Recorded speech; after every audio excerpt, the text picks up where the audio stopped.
Now that we know there is a more effective and friendlier alternative to the old-fashioned win-lose negotiation technique, we can learn more about how to be great at interest-based negotiations. Before we jump into strategies to expand the pie, we should talk briefly about the common misconceptions and errors related to interest-based negotiations. Okay, first, people tend to enter negotiations believing the interests of their own party are entirely incompatible with the desires of the other party. This is overwhelmingly often not the case and only hinders the negotiation. When both parties miss out on the shared value they can gain, they end up reaching what is known as a lose-lose agreement. As you can tell, this is the exact opposite of what we want. Second, the notion that negotiations are inherently a redistribution of fixed resources, or "for me to win, you must make a sacrifice" type of relationship is dangerously engraved in people's minds and reduces flexibility a lot. You must try and remember the pie is not fixed, and a tartlet and a cupcake can also be added to the table. If you manage to sidestep this cognitive obstacle, you will be more effective in developing an accurate understanding of what is actually on offer and what the other party's interests are. And finally, reaching a win-win is not a must. If you enter the negotiations determined to reach a win-win, you will put unnecessary pressure on the conversation. In addition, you should leave any urge to compromise at the door. Concessions are an element of win-lose negotiations. Here, we're trying to create a new pie, not divide a few pieces. And be careful not to reveal your badna. Revealing it might work during distributive negotiations, but has no value here. Cooperation isn't equal to laying all your cards on the table, right? Great. We know the no-nos for interest-based effectiveness.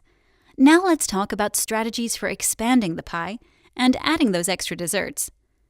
Probably the most crucial technique for successful interest-based negotiations is perspective taking.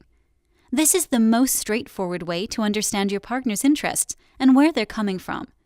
If you are successful, you will be much more informed and better at solving problems mid-negotiation or answering their attempts to set an anchor. So, how do you go about facilitating perspective taking? Simple. Ask diagnostic questions. You can try with the W questions that invite an open response, like what, why, when, where, and their non-W cousin, how. These provide a non-threatening way to get information, unlike closed-ended questions, which often inspire defensive behavior and encourage the other party to misrepresent facts or even lie. But remember, negotiations are a back-and-forth process, and this means you must provide your partner with knowledge about what you're after and what your priorities are. It's only fair, right? And not just that, if you disclose information about your party, it will signal that you are approaching these negotiations openly, which will invite the principle of reciprocation to enter play. If your counterpart still hasn't shared information, chances are they will now. In addition to probing with diagnostic questions, it is also very important to engage in active listening. This allows you to make deductions about your counterparty's interests, even if they're not being completely open with you. And more importantly, you will get a sense of what their preferences are and how they rank. Another valuable thing you can do is try to make package deals. Package deals are useful for two reasons. They allow the negotiating parties to come up with trade-offs between individual issues, and they make reaching an impasse much less likely. Apart from package deals, you can also aim to think about different offers you can make that hold the same value for you and make them simultaneously. This both creates the impression of flexibility and makes it easier and more likely to uncover mutually beneficial issues, useful and not super difficult. The only ingredient you need is, and we know you've never heard this one before, preparation.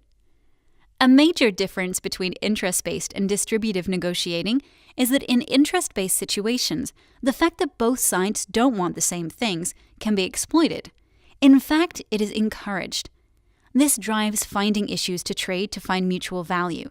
For example, there is a package deal on the table consisting of X, Y, and Z issues.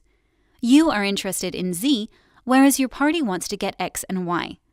You can choose to trade off X and Y to gain Z, effectively reaching an integrated win-win decision. Neat, huh? And if trade-offs are not happening immediately, We can give you a hint that should facilitate the process when assessing and expanding the issues on the table. Try to focus on the ones that are highly valuable to you, and not so much for your bargaining partner. Point it out. Voila!